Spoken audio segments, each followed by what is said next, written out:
राष्ट्रवादीच्या कोअर कमिटीची देवगिरीवर बैठक। विधान परिषदेच्या जागांसंदर्भात बैठकीत चर्चा। महायुतीतील जागा वाटप उद्यापर्यंत स्पष्ट होणार। बैठकीनंतर सुनील तटकरेंची ही माहिती समोर।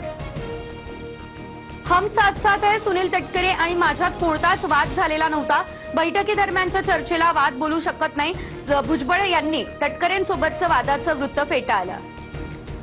दादरमध्ये महानगर गॅस पाईपलाईनला मोठी गळती। रस्ते कामादरम्यान जेसीबीच्या धक्क्यामुळे पाईपलाईनला झाली गळती। अग्निशमक दल घटनास्थळी। सुरक्षेच्या कारणास्तव गोखले मार्ग वाहतुकीसाठी केला बंद।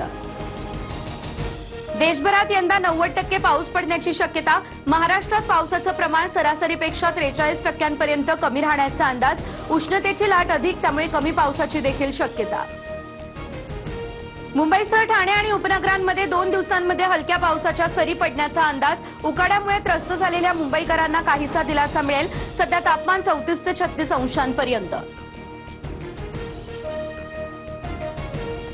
वादळी वाऱ्यामुळे वर्ध्यामध्ये केळीची बाग पूर्णतः उद्ध्वस्त।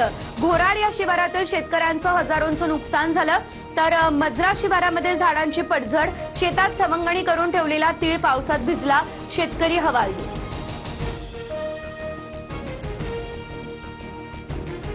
जळगावच्या सराफा बाजारात सोन्याच्या दरात 2000 तर चांदीच्या दरात 3000 रुपयांची वाढ। सोन्यासाठी प्रतितोळा 1,59,650 रुपये मोजावे लागणार।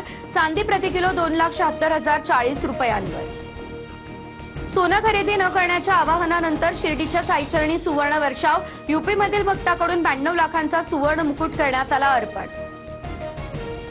जपानकडून भारतीय आंब्यांच्या आयातीवरती बंदी। गुणवत्तेच्या मानांकनातील कमतरतेमुळे निर्णय। 20 वर्षांमध्ये पहिल्यांदा जपानकडून आंबा आयातीवरती बंदी घालण्यात आली।